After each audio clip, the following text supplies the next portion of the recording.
May I start?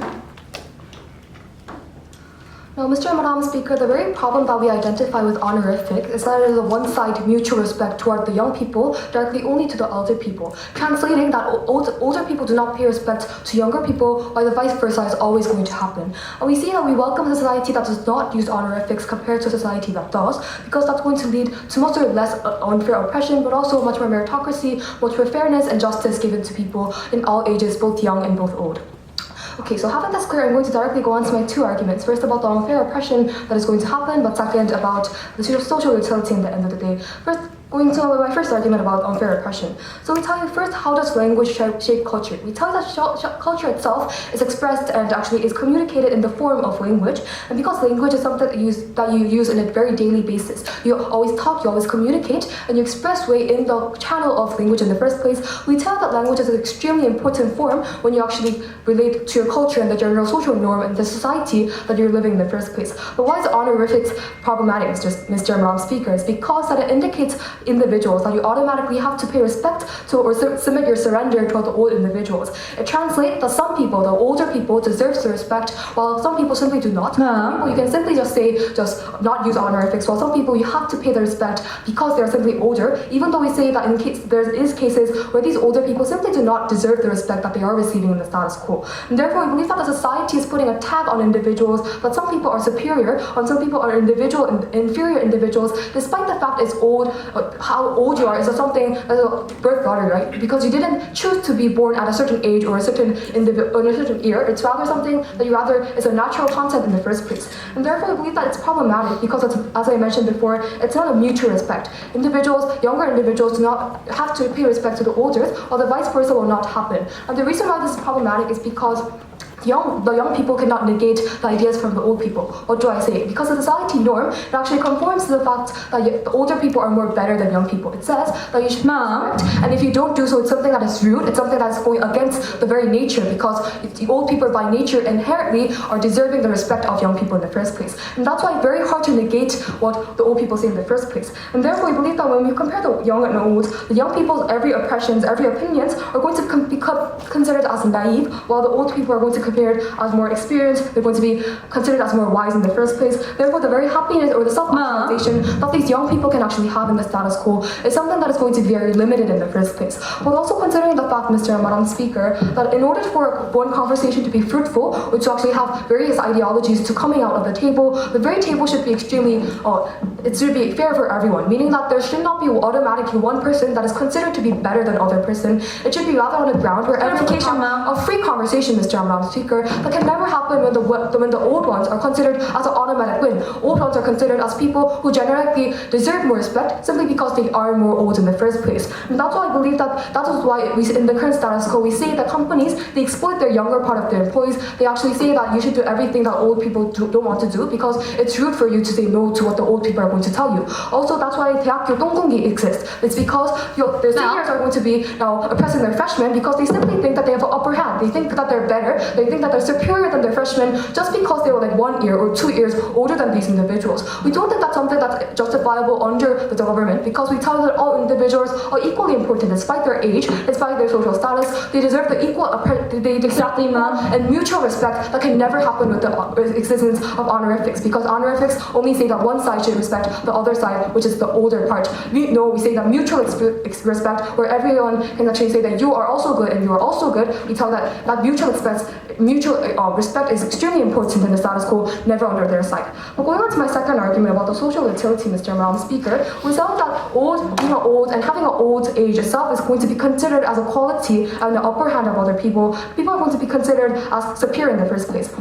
And that's why when companies or any kind of social units, any kind of society wants to make a leader or a person who has to have the leading side of these people, it's going to be the old people of the majority. Because even though there's a young or smart people has a better grasp of the general situation, they're going to simply think that older people are better because first, it's even though they have ability, it's better for them, be better for the old people because they need equal respect. It's more natural for them to have the job in the first place. And therefore, we believe that that's why older people have a higher chance of getting promotion. That's why in the status quo we we say that almost zero young politicians that can accurately reflect the opinion of poor people, there's going to be less, which is equally important in a society. Even though young and old people are equally important, young people are not being politicians. That's why there are very few young CEOs, because the people who are qualified as being leaders in the first place are going to be considered as old people in the first place. And that's why I tell you that meritocracy that these individuals deserve in the first place are never going to be done. Because despite how hard you work, despite you say that I'm very smart and very qualified in this kind of area, you're not going to get that very place, because the older ones are going to get that, because it's very rude for a young person to overthrow the old one, even though they actually deserve that age in the first place. And therefore, we believe that when you're born, the age itself is a birth lottery. You didn't choose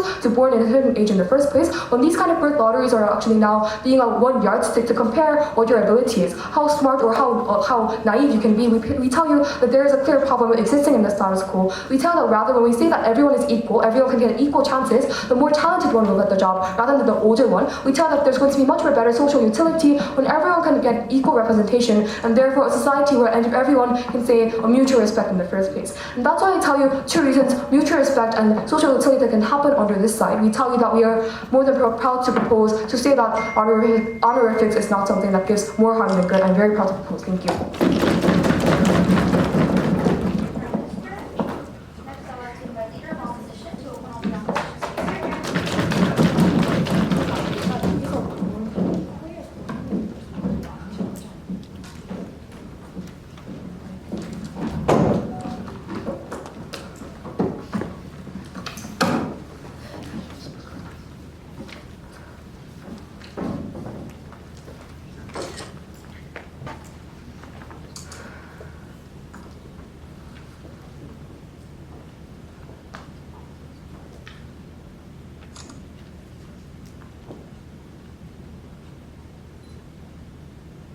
So Mr. and Madam Speaker and ladies and gentlemen, let me ask you a question. When your children, or maybe you as a child to your parents, if you use honorifics, does that mean that you're much more inferior compared to your parents? No. We say the team opposition side says no, because we say that if this does not mean that individual is more inferior to the person who is getting the honorifics. We say that this is not true. That's why when the proposition side and Prime Minister came up to the podium and talked about why elderly only getting the respect of the honorifics, and even if they don't deserve, it's not a main problem, because we say that first of all the elderly are getting the respect back.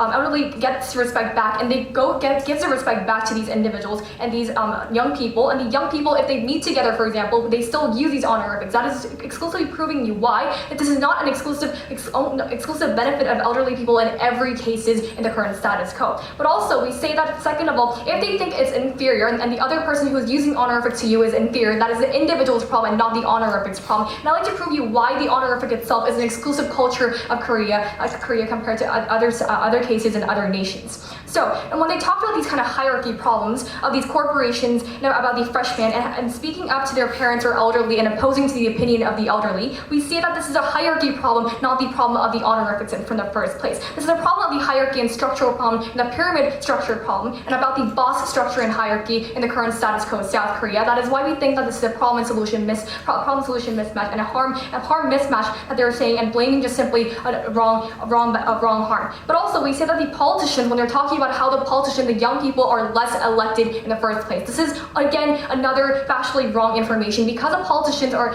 less elected, not because of these kind of honorifics. We cannot hear any clarifications or elaborations of how honorific directly relates and correlates to these kind of causes and effects of these kind of young politicians getting less elected, because we say that maybe it might be the problem because people and individuals think they're less experienced because they just came out of college and they just graduated these political colleges or whatsoever. That is why we think that this is a burden push for the proposition side to elaborate more upon how the honorifics is exclusively providing the harms that they have proved for 6-minute speeches. So let's move on to our first and second argument of the team opposition side. First of all, about how our policy, how our honorifics is reinforcing the identity of these individuals and the whole nation. So first point, we say that the honorifics is also respecting elderly as a custom, but also not only exclusively for the elderly. So let me prove you about the elderly first. So first of all, we say that the history of other countries descending from the China or other neighboring Asian countries is also exclusive as Korea. That is why we think that honorifics are descended down. But secondly, we see that when English,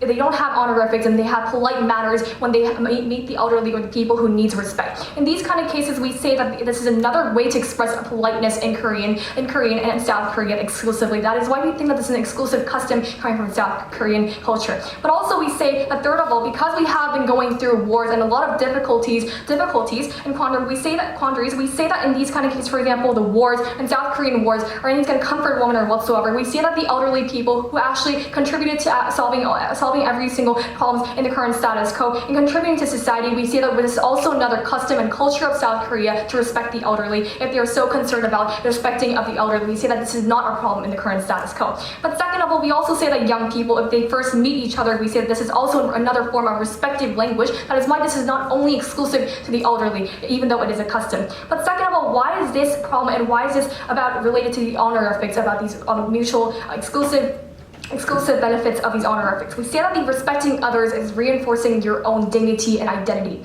We say that this is mutually respecting each other because if one respects and using honorifics, when another person respects back by using the honorific back. That is why we think this is a mutual relationship that actually is a custom of South Korea and what Korean people can exclusively have. But also that is why we think that this leads to a custom and it reinforces the nationality of these citizens because we have an exclusive language compared to other countries and other languages. That is why we think that we have more diverse choices, word choices, and language articulation choices because we think that the root of the culture of Yugo's system or these kind of elderly system or even the respecting system of another way to respect and express the respecting manners of each other who meet each other for the first time. We say that this is why it's correlated to honorifics and most honorifics, which is the root of our Korean language and these kind of culture. So now let's move on to the second point about second argument about how this is actually decreasing and lessening the conflict as a Korean language. So we have two main analyses. First of all, we say that the conflicts between individuals, we have less negative results because we have the honorifics, because we can express the respect, that we respect each other, but rather than just simply being polite. And if we have a different nuance or a negative or an offensive or aggressive nuance in other languages, it might sound like a disrespectful language. But we see that in these kind of cases of Korean language when we use honorifics. We say that in these kind of cases we can express respect and we can control our emotions even though we're trying to use these kind of aggressive and offensive language that other people might be offended by hearing. That is why we think that this is an exclusive benefit of these Korean language and honorifics. But second point about the South Korea, we say that the Korean language, because we have been going through a lot of wars, for example, we are still in the war right now. That is why we think that when we're, for example, in a conference with North Korea, we say that because we can control each other's emotions better because we are using the honorifics. Because even though we might be offensive to each other, we say that if we are using honorifics, we can control our emotions and we can better articulate to each other because we have a nationality. That is why we think that this is another exclusive benefit of our Korean language of honorifics. And that is why we think that when the proposition side completely failed on proving how the hierarchy problems or the politician's elections problem or any of these elderly problems correlated to the honorifics and it's caused exclusively by the honorifics, that is why we think that the opposition side proved you how this is a culture, an exclusive culture of Korean led by these honorifics, and therefore I'm very proud to oppose. Thank you.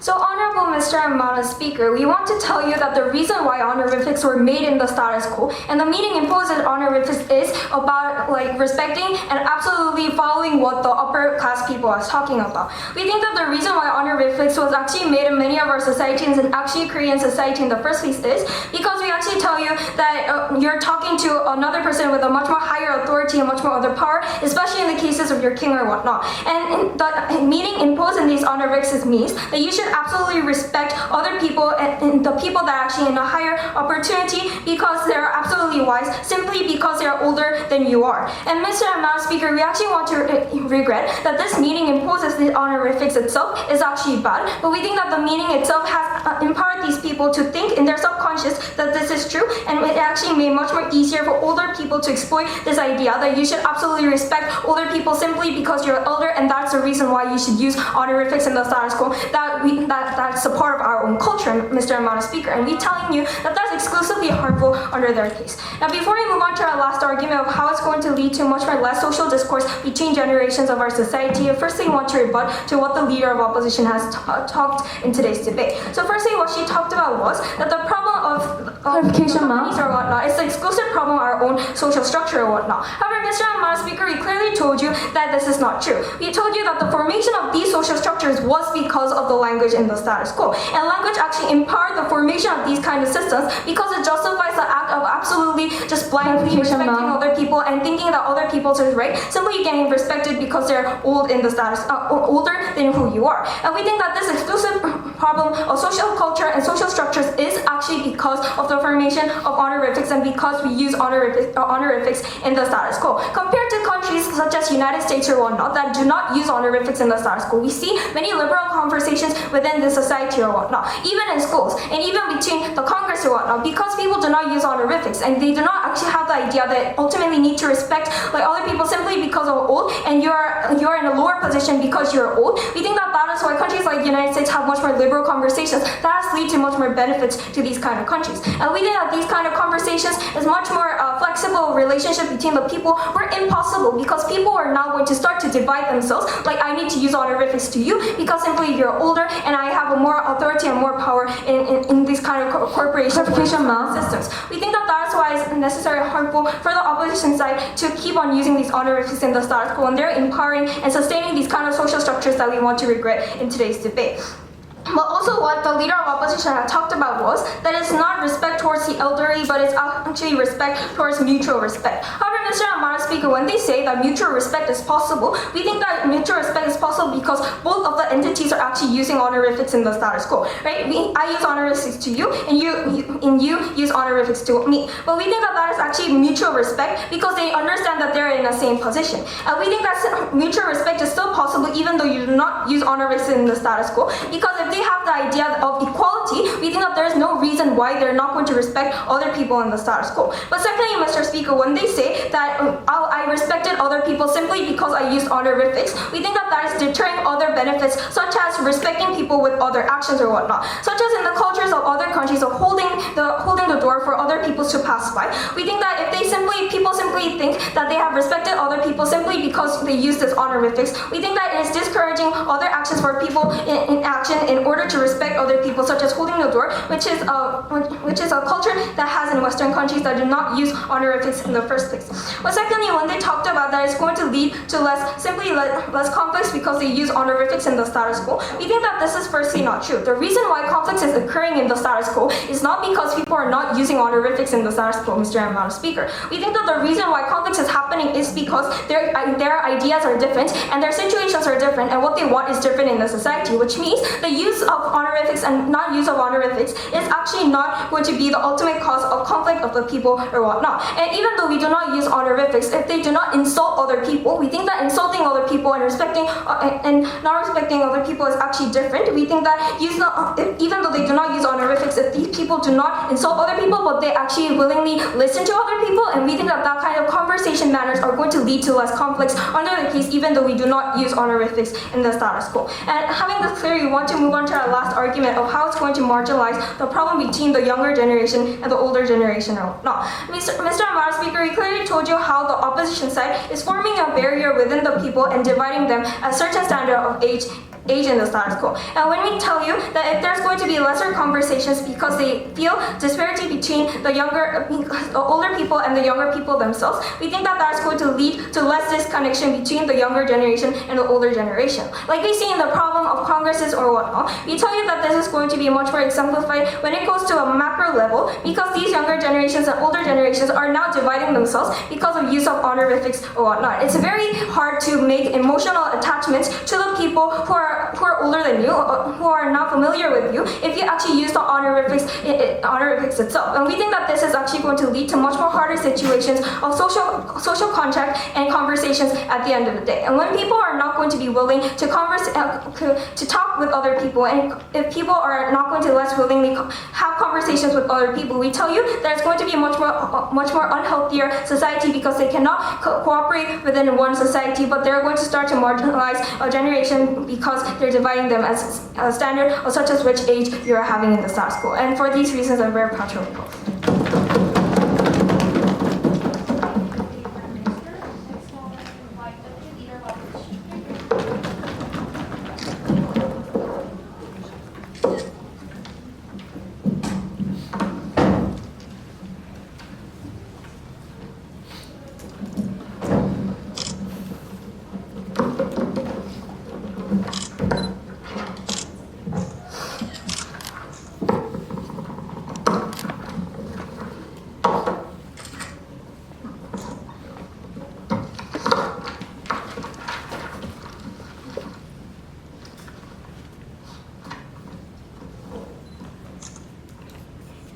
Can I start?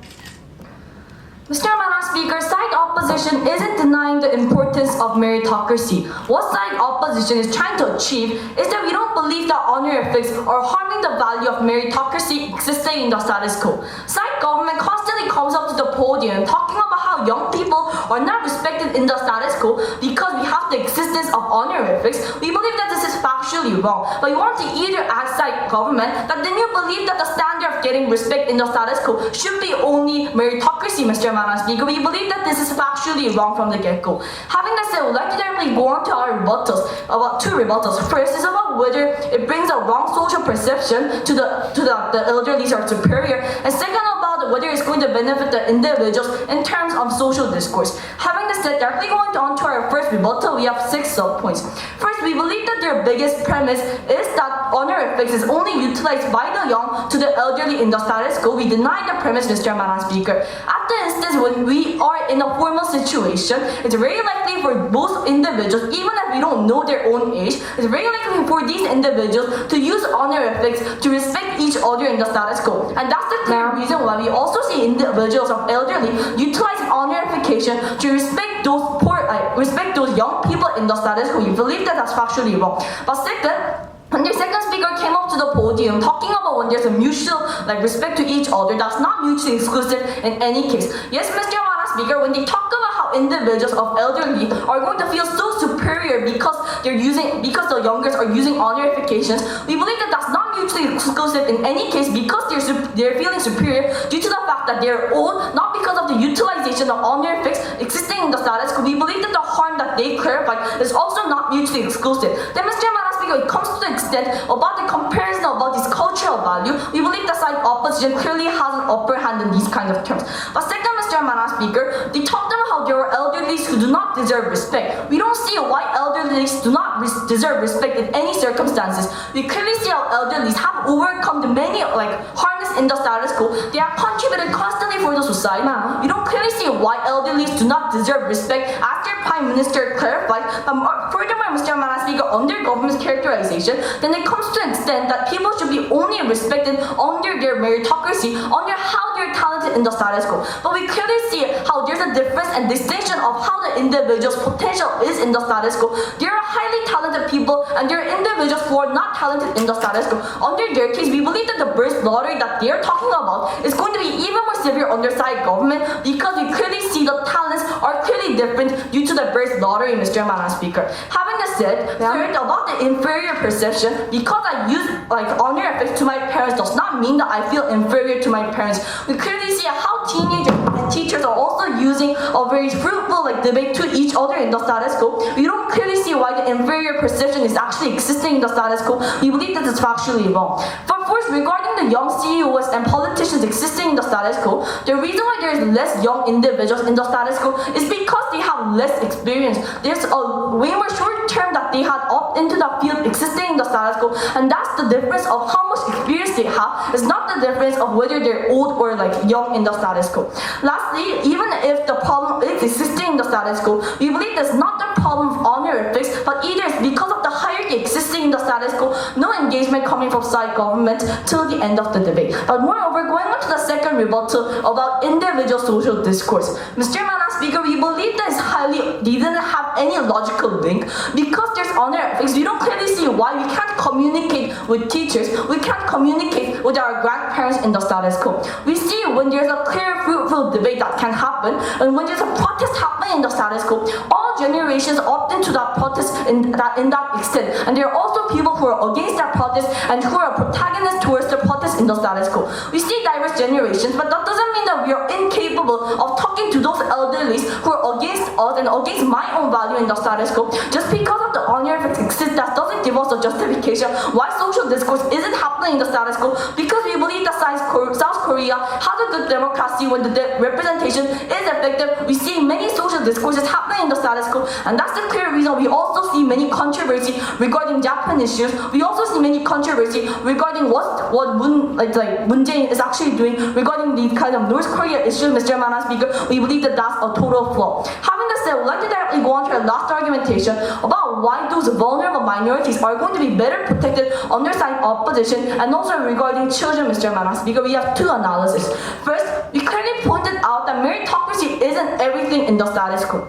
Even if you're poor, we believe that these individuals has the right to be respected. Even if I constantly picked up Peggy for my whole life, because they have also contributed to the society, we believe that those elderly also have the right to be respected. Under their case, because they do not have particular talent, that's the reason they don't deserve respect under their case, Mr. Madam Speaker. That's their clarification coming from their PM at the end of the day. We believe that everyone should have the opportunity to get respected, and if only upon meritocracy as they clarify, you believe that then you're not going to respect any poor individual in the status quo, because it's more likely that those rich people are getting those poor people are going to have more opportunity to climb up the social ladder and have those white-collar jobs existing in the status quo. If it comes to a matter of meritocracy, it's going to be only the rich who is going to get better respect. The poor are going to have no opportunity to get respected at the end of the day. Going on to our second point, Mr. Madam Speaker, even if I meet the child, and even if my parents meet the child, because we know that these children are the future of our society,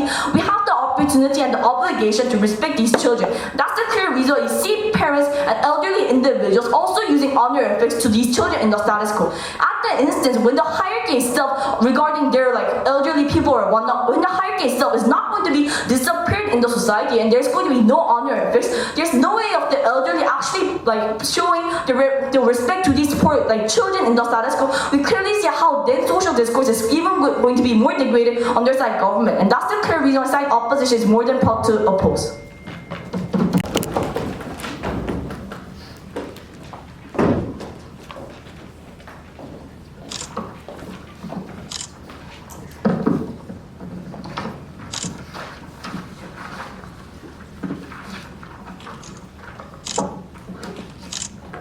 Speakers, we see that. Oh, wait, sorry.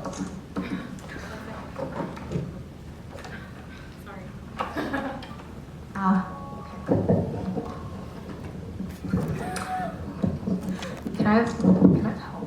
Okay. Oh, no, I got it. Okay, sorry. Speakers, we see that the opposition side has continuously throughout this debate mischaracterized and misinterpreted the exact impact that this honorifics and these kinds of language have upon cultures in South Korean society and also on social utility. And we would like to clarify that in my speech today through two clashes. Let's go right into the clashes. The first clash is on principle and the second is on societal impacts. The first clash on principle. We have two main points under this clash. Firstly, unfair or undue respect because of age. The government kept on telling you that the use of honorifics is primarily to old people in that example simply because they were born earlier, and through language it's expressing that the older people is worthy of respect because of their age. And we said it was wrong to assume that age is equivalent to being worthy of respect, and this devalues the meaning of respect by making the basis of qualification qualification and a guaranteed qualification of respect. And when age is not something you have any control over, like you don't have any control over when you are born, that is unlike what you can achieve or what impacts you can make upon other people that makes you actually worthy of respect. There was no direct response from the opposition speakers. The only response that the opposition had, no thanks, is two. Firstly, the first response was that it's a hierarchy problem, it's not a language problem. We've already proven to you why language is so significant in shaping this culture of social hierarchy. It's because language is something that is used every day. It is used as a method of communication. And when those certain words are put at the end of phrases to signify respect, signify respect, then it seeps into your culture inevitably. Yes. When young people become the CEOs or the bosses of the company and they still get receive and get respect by honorifics, how is that not a hierarchy problem but the exclusive problem of the honorifics? Yeah, we think that actually doesn't really happen in the status quo. We think that the only really young people that actually get into the CEO positions are chaebols, and we think that they are very exclusive, and we'd like to elaborate upon that in the second class.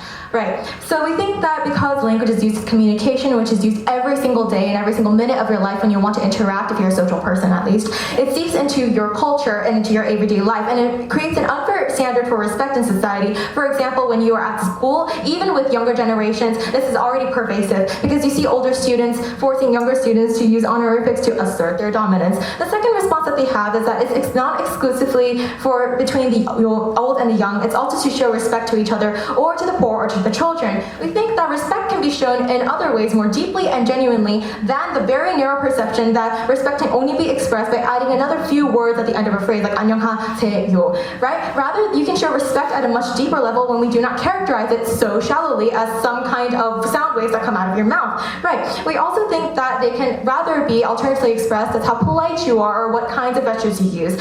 They also talked about meritocracy, but we think that this is not the only deciding factor of respect. It should be the impacts that you make upon people, and the impacts that you make upon people do differ from each individual, no matter if you're a child, no matter if you are poor, no matter if you are rich. The second main point under this clash is of culture. The opposition said that it was an exclusive part of Korean culture, therefore it should automatically be embraced. Well, then let's give you a parallel example. If an exclusive part of our culture is also discriminating and oppressing women, for example, should it be embraced? We think that this is a very unfair standardization of what kinds of qualifications that this kind of honorific has to be embraced in our society. That's why we win the first clash. The second clash, societal impacts. There were two main points under this as well. Firstly, blocking social utility. We told you how age unfairly becomes a qualification of your abilities. Older people are generally prioritized when picking politicians, promotions in companies, etc. when they are placed in positions of power. There are two things that happen when this becomes realized. Firstly, young people become discouraged because now they think that they will have to wait until they are a certain age in order to have certain opportunities. We think that this is a very, very bad narrative to have in society because secondly, young talent cannot be recognized, which decreases the progress of society because it eliminates many opportunities for the young to showcase their talent because they feel discouraged in the first place. No thanks. And for example, we told you this is why you see literally zero young politicians in the status quo for South Korea and the South Korean government. This is bad because there's no representation being made of the struggles of the young generation, and they feel like they are not being represented, leading to antagony from the young to the old, marginalizing the generations, no thank you, and also more importantly, not making policies to express the kinds of struggles that they are going through. The elderly exploits this pre-existing structural limitation of opportunities to the young to belittle them more by saying that, oh, none of the politicians are in Congress. Why? Because you are young and you're naive. No, thank you. And then they further oppress them structurally by exponentially monopolizing positions of power. And this worsens the older, the wiser stereotype. Let's give you a parallel example of America. You see free discourse because there is no such honorific, there is no such daily language that keeps on saying the older, the wiser stereotype. For example, give you AOC. For example, give you the squad. For example, we give you a lot of freshman politicians in Congress that are having a huge impact because this kind of culture is not pervasive versus South Korea where the discourse is very limited. Secondly, it was marginalizing the young and the old. We told you how this marginalizes the young and the old because firstly, the old would say, generalize the youth to be not smart, not wise, and insignificant. The youth would then turn upon the old and say that the old are ignorant and oppressive and quite funny. So they do not work together, you see. They will try to when this kind of generation gap becomes apparent, then these generations will bind together and become even more separated, and they will try to become more selfish and wanting to only support the policies that help their own generations, and they will become more and more marginalized. They will not help each other, and this is harmful for both sides, because out of this kind of pettiness that derives from this kind of marginalization, even if voting for a policy that will help the old will not necessarily harm the young, they will still not do so because they think of this like dividing in generations. So now we see the obvious harmful impact honorifics has on all actors of society. Since we have won 2 clashes, we are more than proud to propose.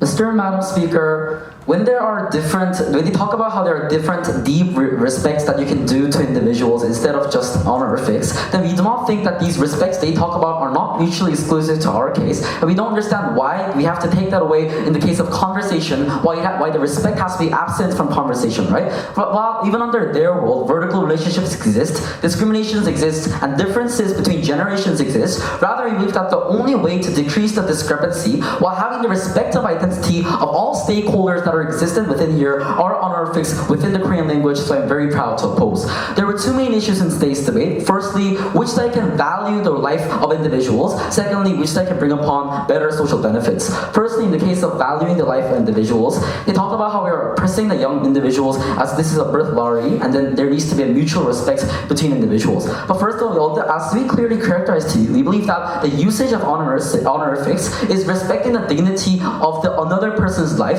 is respecting how they live through. So therefore, we believe that that's also valuing my life and increasing the innate value of myself, right? Rather, we believe that their arguments about birth lottery really does not make sense because you're not born in a certain age.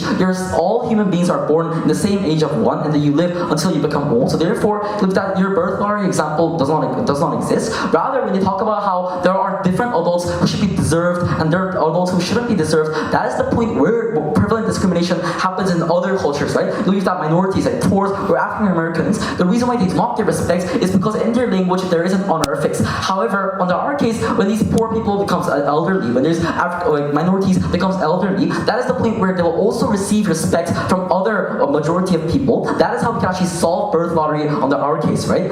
And then they told us about how there needs to be a mutual respect, but the table isn't fair for everyone. No, thank you, ma'am. But rather, we believe that is untrue. That is not true in today's debate because we believe that even if we are doing debates, even if you're doing conversations or not, even if that person is younger, they also use the honorifics to honor that person, to respect that person. So when they talk about how honorifics actually led to the oppressions of young ages, that is not true, right? We believe that although we agree to that fact, there has been social change that has been happening. In the 1930s, for example, like Bang Jung-hwan created the rights of children or not, and that is how the social discourse changed, where the adults also used honorifics to children to value their lives, to increase the value of children. But we think that that's rather beneficial and a unique benefit that only we can get under our side, because when there's always going to be a vertical relationship between adults and children, it's much better under our case when the adults are also capable of respecting the lives of children, when the children can also be respected their dignity and their dignity and their identity or not. It's much better when we can value the life of individuals. But also, we believe that the reason why we're also using honorifics for elderly is because they have overcome the difficulties in our culture, right? Our culture's unique characteristic is that once we meet difficulties, once we meet wars, we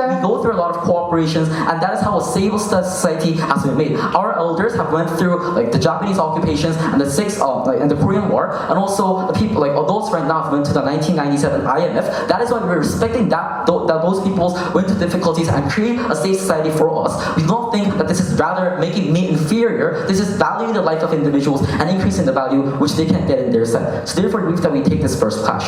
But going on to the second clash in regards to social benefits and social discourse between the generations, they talked about how young CEOs and young politicians will not be put into corporations under their side. Number one, that is not really the case in the status quo. Rather, in the case of CEOs and politicians, that is the point where meritocracy, where talent is also very valued. That is why even in the case of Congress and a party parliament, the youngest politician within the parliament is age of 25. We do not really think that young politicians lose the chance, but rather the reason why there's more prevalent people who are rather older is because they have more experience and they can show more experience to individuals, right? But second of all, we believe that this could also be a unique benefit on our side. Why? Because we believe that when individual young CEOs or young politicians become in the position of power, when these people can also show respect to people under them, but if they're older than them, we believe that they can actually use honorifics within the language to honor these people, to respect these people. This is going to be much better under our case. Well, under their case, there's going to be a direct,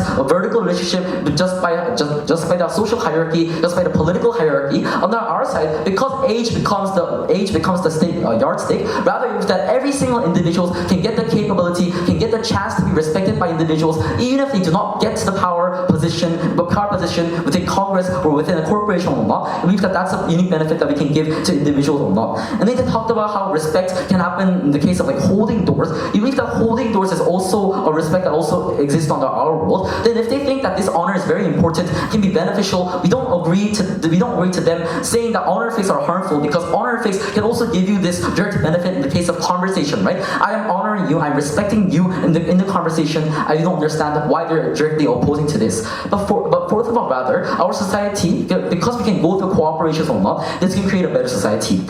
And then they talked about how social discourse exists. There's gonna be discrepancies between age, and that's gonna be harder for them to understand. But we have to acknowledge the fact that under their side, there's always going to be differences between age. Then that is the point where which side can actually decrease the discrepancy of the ages, right? We believe that rather it's us who can do that, because we believe that the honorifics can allow individuals to use the respects to individuals, that can actually understand individuals. So that is where debates between ages happen. People will not feel that they're being disrespected. There's going to be more productive debates, productive conversations happening. While on their side, when there aren't any honorifics, while there is vertical relation, while there's difference between ages, that is the point where in the process of trying to do a conversation, people will feel disrespected. People will feel that they're not understanding me or not. That is the point where social discourse or like social change is never going to happen under their side.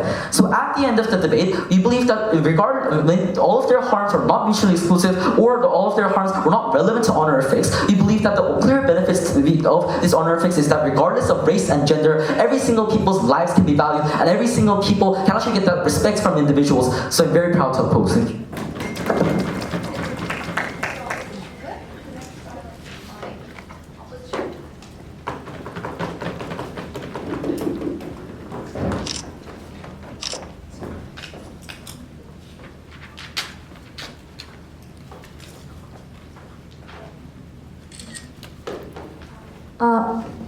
Can I start?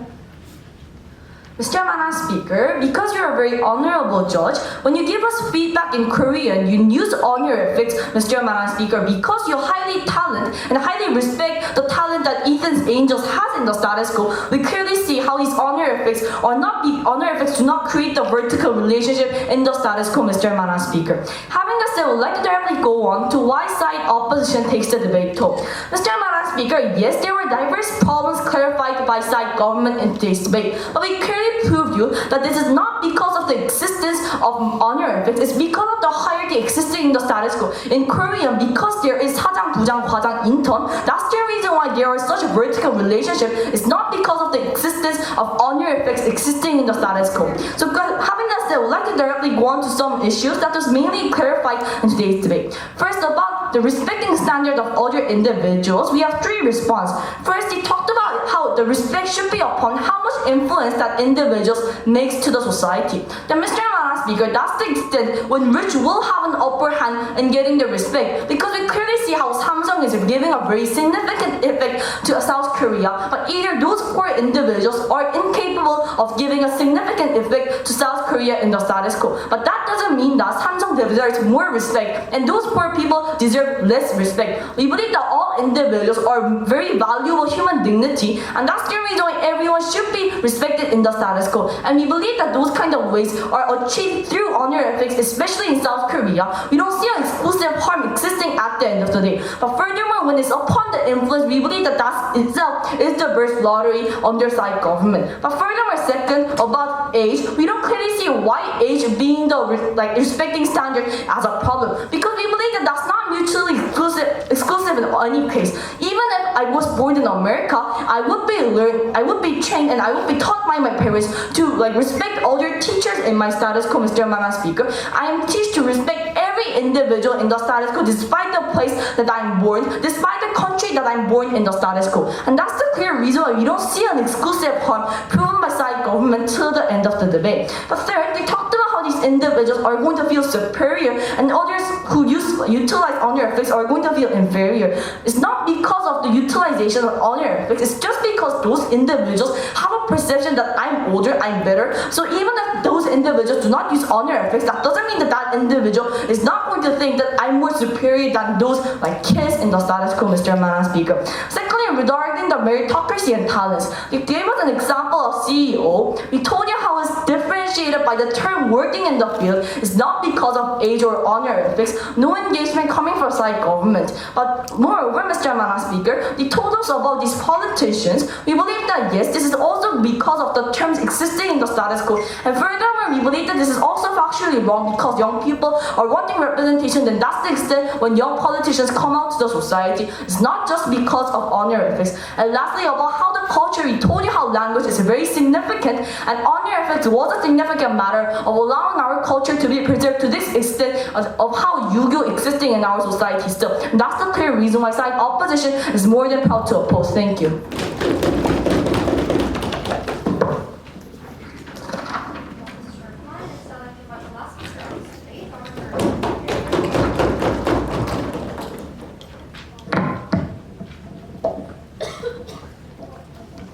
So, Honorable Mr. Madam Speaker, we see in many cases in schools, seniors actually force the freshmen to use honorifics as a symbol of their own power and their oppression. And even though in these kind of corporations, when they say that young people are going to become CEOs, it does not change any harm of our government side, because we're saying that now the employees are forced to use honorifics to the person with more power and more authority within these kind of systems. And we tell you that these kind of enforcing hierarchy systems within the corporations and within these schools has actually has been made and perpetuated because of the use of honorifics in our society. And Mr. Madam Speaker, even though they say that in the current status quo this is not true, we actually tell you as a regret motion, when the government can actually tell you that this honorifics help the people with the power to sustain this vertical system in a much more longer time, we actually have a clear justification of regretting the use of honorifics in the status quo. And as the past, people use these honorifics as a form of sustaining their own regime or sustaining their own power and authority over other people. We believe that this hierarchy of power is exclusively made by and empowered by the use of honorifics in our society. And we actually tell you about comparison of United States of America or whatnot that does not use this honorifics still actually have a much more balanced hierarchy of power and much more liberal conversations within the Congress and the society. We tell you that these honorifics were most of the causes that actually caused a hierarchy and much more vertical power imbalance in today's society. Now moving on to our second point about how under our case people can still respect, right? When the opposition reply comes up to this podium and talked about that even though she was born in the United States, she's going to be taught to respect other people, we think that this is exactly the case. We tell you there's other forms of respecting other people, and if people can learn the other forms of respecting other people, we do not see the necessity of we should only use honorifics in order to respect other people. We tell you that respect is not mutually exclusive, and we think that honorifics is not needed in order to respect other people. But we also additionally told you of how other countries develop other forms of respect more because of the absence of honorifics, and to express their respect to other people, they needed to develop other forms either than the use of honorifics. And we tell you that has actually developed much more other forms of respect that is practically helpful for the people in order to say much more words to the other people in the status quo. And lastly, when they say that elderly should actually get respect because they have contributed to the society or whatnot, we think that this is also not mutually exclusive, because the reason why these elderlies were respected in the society is not because they were older, but they contributed to the society, right? So if the fact itself that the elderlies have contributed to the society is not going to change, we believe that still people are going to admire and people are going to respect these people who contributed to the society for the sustenance of our own country and gave benefits unto us. We actually tell you that this is also not mutually exclusive of respecting elderly people. It is not only a way that we should do this with the honorifics or whatnot. And for these reasons, I'm very proud to propose. Thank you.